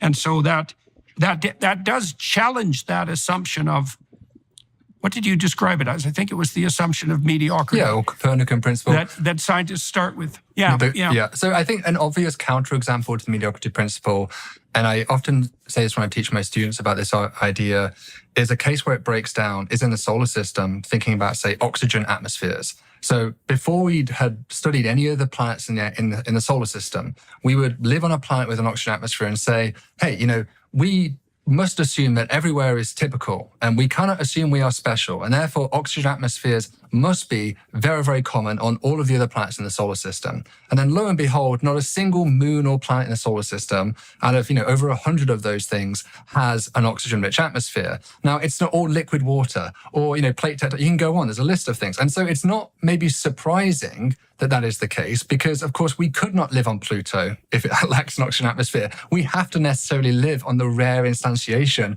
where oxygen is because that's a prerequisite, at least for mammalian life. So I think this mediocrity principle, it's okay to use it in cases where your existence is not predicated upon that statement. So if I was to say the solar system has a Neptune, as far as we know, Neptune has no bearing whatsoever on the probability of life developing on the Earth. So by the Copernican principle, many of the solar systems should have Neptunes. And you would be right. In fact, Neptunes are the most common type of planet in the universe, and Jupiters too are very common. So it'd be perfectly reasonable to apply it in those instances. It'd be very dangerous to apply it to, say, our large moon, because our large moon may not, we're still trying to figure this out, have some influences to the development of life on this planet. Similarly, oxygen certainly does, liquid water certainly does. So we can't take those properties, I would say, and generalize them, because we're only here because those things are here. Just recently, Saudi Arabia ended its 50-year petrodollar deal with the U.S., which has the potential to weaken the U.S. dollar. Since 1974, Saudi Arabia has sold oil solely in U.S. dollars, which was huge for our global economic dominance. Now, they want other options. If there's less demand for the U.S. dollar, what happens to its value? It's reasons like this that make it important to diversify some of your savings into gold, and you can do that with help from Birch Gold. Right now, qualifying purchases by July 31st are eligible to get a one-of-a-kind, limited edition Golden Truth Bomb. The only way to claim your eligibility, though, is by texting Jordan to 989898. For over 20 years, Birch Gold Group has helped tens of thousands of Americans to protect their savings by converting an IRA or 401k into an IRA in physical gold. Protect your savings by diversifying away from the U.S. dollar with gold. Text Jordan to 989898 and Birch Gold will help you convert an old IRA or 401k into an IRA in gold for no money out of pocket. Right now, qualifying purchases by July 31st are eligible to get a one-of-a-kind, limited edition Golden Truth Bomb. Text Jordan to 989898. That's Jordan to 989898 today.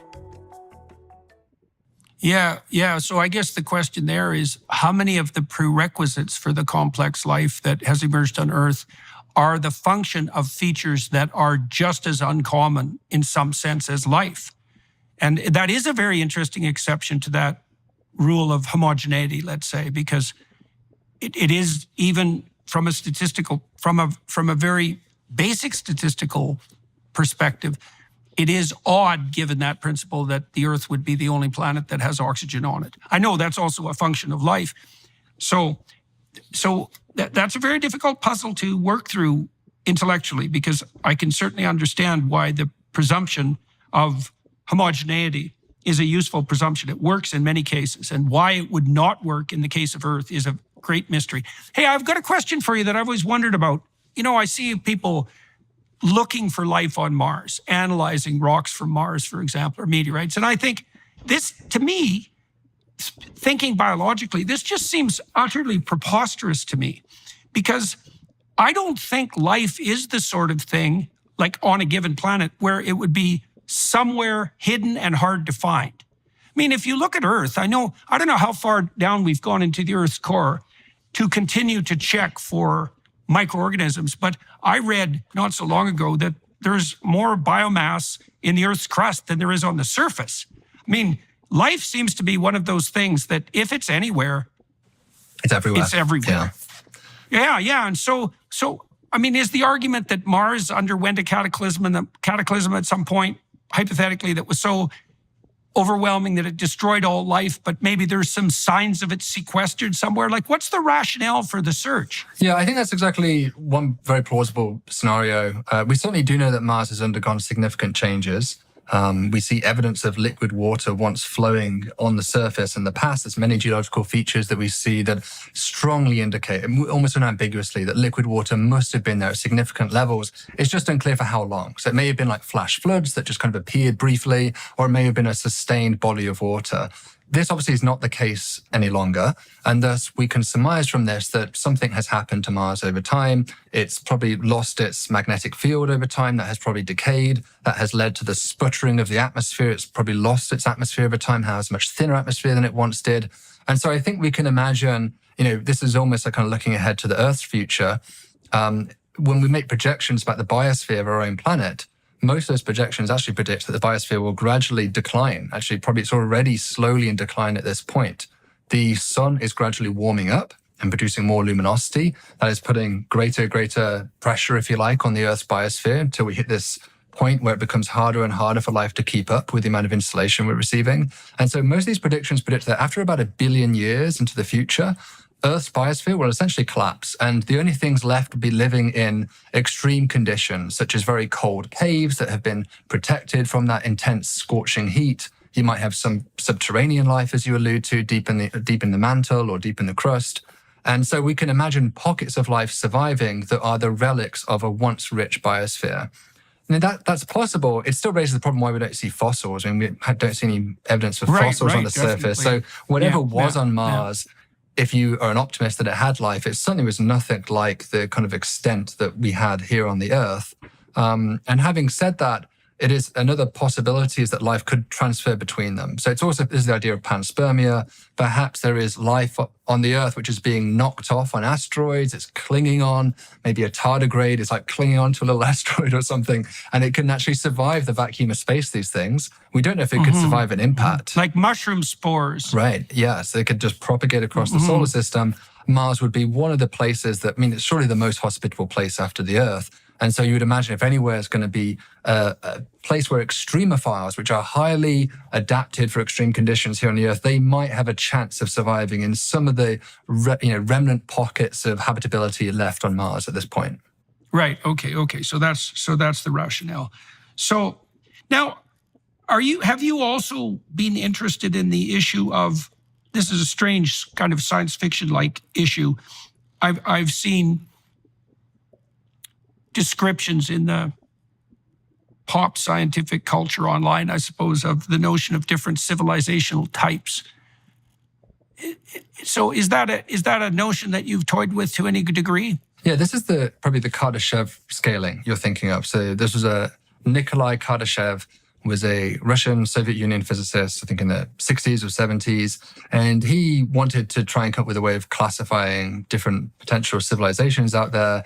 And he argued that the most reasonable way to do this, and many people would disagree with him, I think, but he argued the most reasonable way would be energy usage. And so he calculated that a type 1 civilization, as he defined it, would be one that uses all of the irradiation that hits the planet. So, imagine you cover the whole Earth in solar panels, and there are 100% efficient solar panels, and the energy you collect equals the energy you use. So that would be a type 1 civilization. Now, in practice, you couldn't do it with solar panels, of course. You had nowhere to live, so you'd probably have structures in space to make this really work. But it's the energy usage which really matters. Going to a type 2 is the energy of a star, and a type 3 is the energy of an entire galaxy. So there is interest. I think the reason why we like this is that if it's purely in terms of energy, we think we have a pretty good grasp on thermodynamics, and we think it's fairly immutable that any civilization must operate within the rules of thermodynamics. And so this places some fairly firm observational limits on how often this happens.